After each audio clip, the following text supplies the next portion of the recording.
boy Big Will back. Another video. If you haven't already done it, hit that subscribe button. Hit the like button for these videos. You know, bring the content that you're looking for, you're listening to. Ring that bell so you get the notifications when we make a video and I start going live. So it's a little story. It's a lot of conflict. People always say, like, are there really rapes in jail? And the answer is yes. My daughter is in college. She is a freshman this year. She'll be going sophomore next year. But her major is criminal justice she's taking. And she did a study about it, and you know, she said she asked me, you know, if there was really rapes in jail, and I told her, well, absolutely, you know, there really is. And she asked me, what do I think? Who's it mostly by? And I told her, I said, you'll get the inmate who's always, you know, if there's a female officer on, you know, you always get these inmates that they take their shirts off, and, you know, when she walks by, they'll make noises, or, you know, they'll, you see guys that get DRs for gunning, they call it, which is when, you know, females coming around at nighttime or something for count. Because they're supposed to announce themselves, you know, female on the unit. And, but if it's late at night and people are sleeping, you know, they don't come in and announce female on the unit. You know, if it's early morning, they don't do it. Sometimes there's guys that are up, they stay up all night, you know, and, you know, they'll get to masturbating when they know it's a female coming around. You know, they'll be smacking their shit, and the chick will come by for a count and hit you with a flashlight and catch you. You know what I'm saying? 9 out of 10 times she'll tell you, you know, stop. And, you know, she's going to come back for a count in 15 minutes or whatever. You better have that shit put away.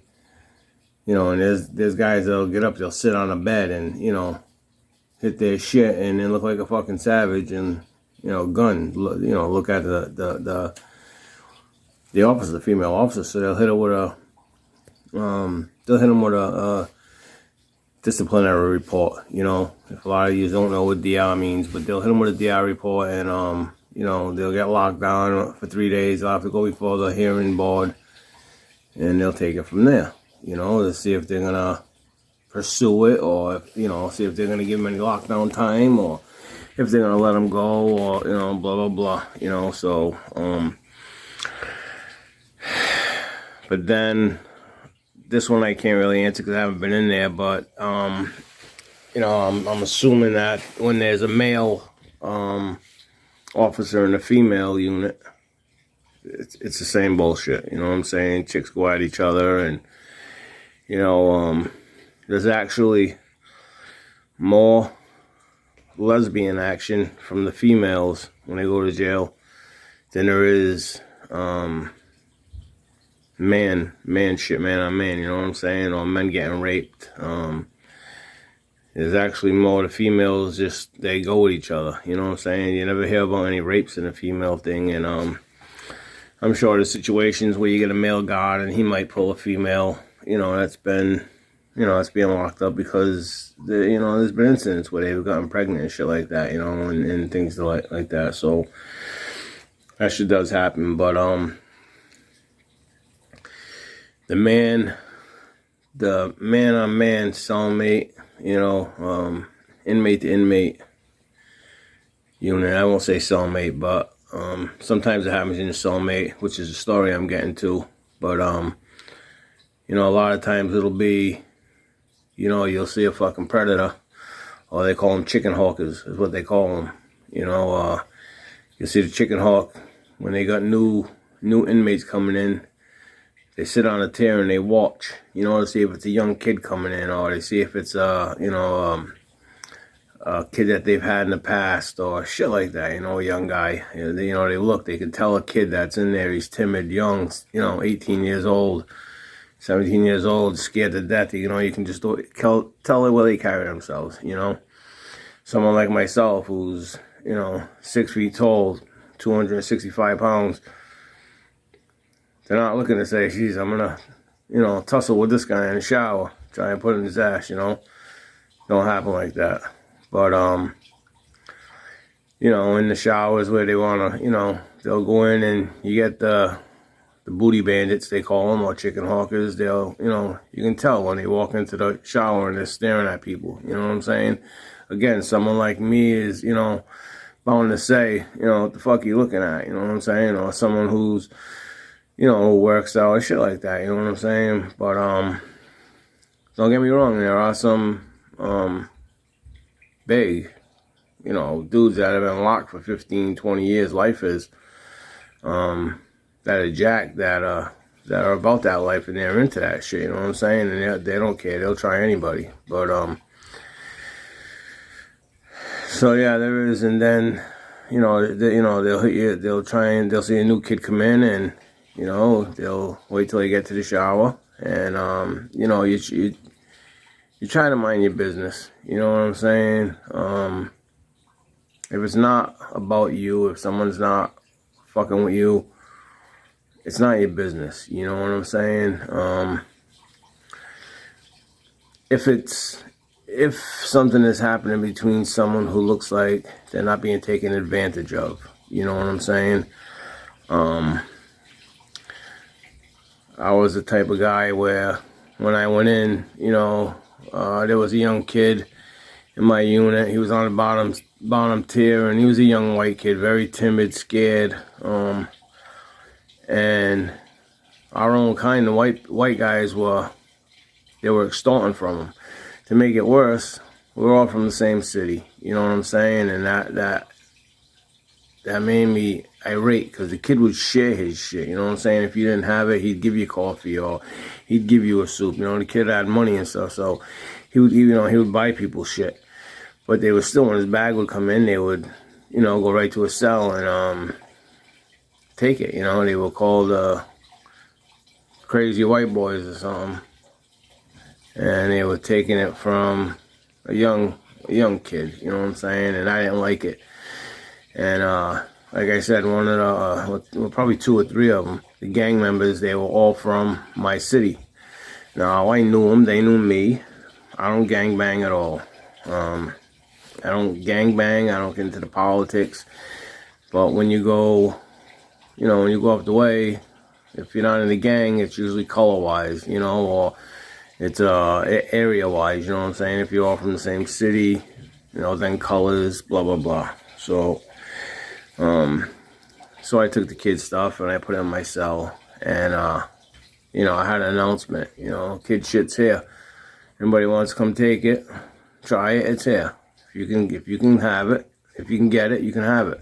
But what you gotta do is ask me to open the cell. I'll crack it and you can come in, but dudes know me, you know what I'm saying? Like, I'm about that life. I'll throw a fade with you, you know what I'm saying? Like, I'm from the streets, you know what I'm saying?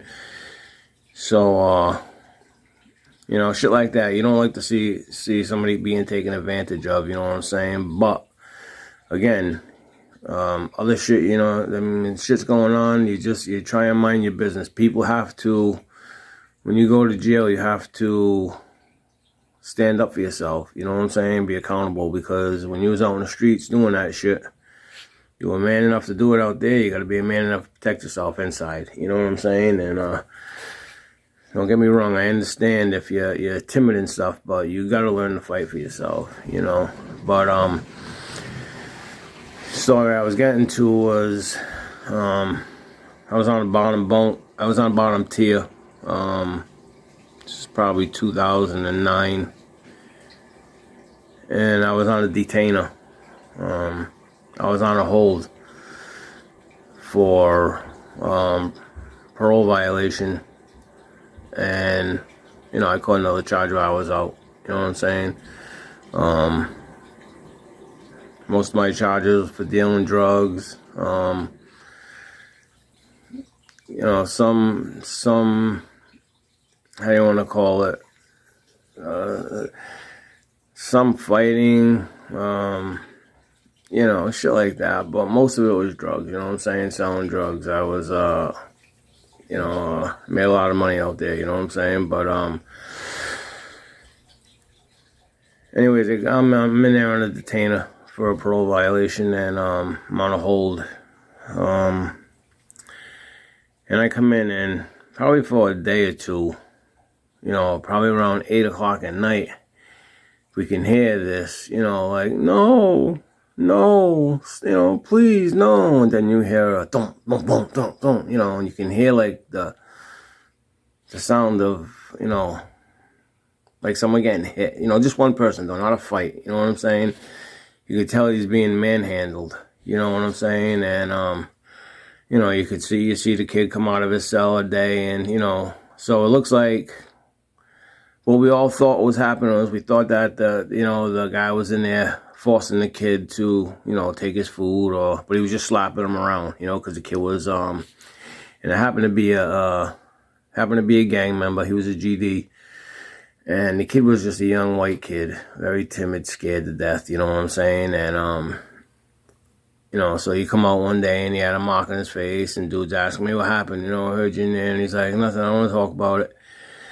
A couple of days you hear it, and, so dude's like, listen, man, this shit's every night, what's going on, and kid finally says one night, my cellmate forced me to, give him oral sex, and, dude's like, nah, fuck that shit, you know what I'm saying, because now you can hear the kids fighting, and, he won't get off the door, you know what I'm saying, on lockdown and shit. He won't get off the door. He's standing there in the window all the time because he's always looking for someone to come by, or, scared to go to his bunk because he's scared what's going to happen.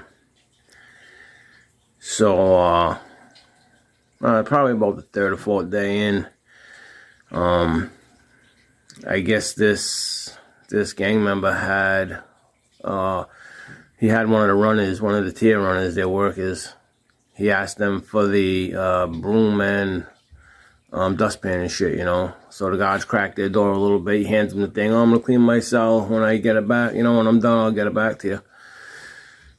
So, probably 15, 20 minutes later, you hear this kid screaming, no, please stop. Just like screaming at the top of his lungs. No, stop. You can hear the guy's muffling, holding his mouth, and shut the fuck up. And he's hitting him. Well, he ended up raping the kid, and he jammed a broomstick so far in the kid's ass that the kid had to be rushed to the hospital, and he had surgery where he was on a shit bag for months, and he got taken out of there and blah blah blah. So the unit's like, what the fuck? That's fucking crazy. So this young kid goes to the hospital. The guys got him out. The other kid's in his cell on a lockdown, because it was over a holiday weekend or something. So the other kid was in his cell on a lockdown, waiting to see the D-board on Monday. And everybody was irate. Everybody, white guys, other black guys, other gang members. So, what ends up happening is, you get a couple of, dudes that, knew the guards, and they set it up to where the guards were gonna, accidentally hit all the buzzers. So all the doors would pop, and, probably about 30 of us come running in from the top tier, bottom tier.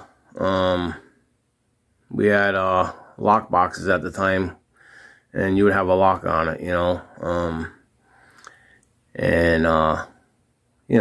other people were putting bar of soap in their sock, and people in there with broomsticks, and like we gave this gang member a fucking dirty one. Like he had to be med flighted out of there, and he got a dirty one for what he did to that kid, and it just goes to show you, that like, yeah, shit will happen, and when you're new to the prison life, you know, everybody sleeps with their eye. You learn to sleep lightly, you know, because if you're one of them heavy sleepers, you know, you get cell thieves. You know, you could be your own cellmate. You know, if you're a heavy sleeper or you take night meds and you go out, you know, they'll fuck with your box or shit like that, you know, or they might fuck with you, or, you know, they're having stories of guys taking their meds and waking up, you know, feeling like they've been raped and have no idea what's going on, you know, because they're on meds and shit,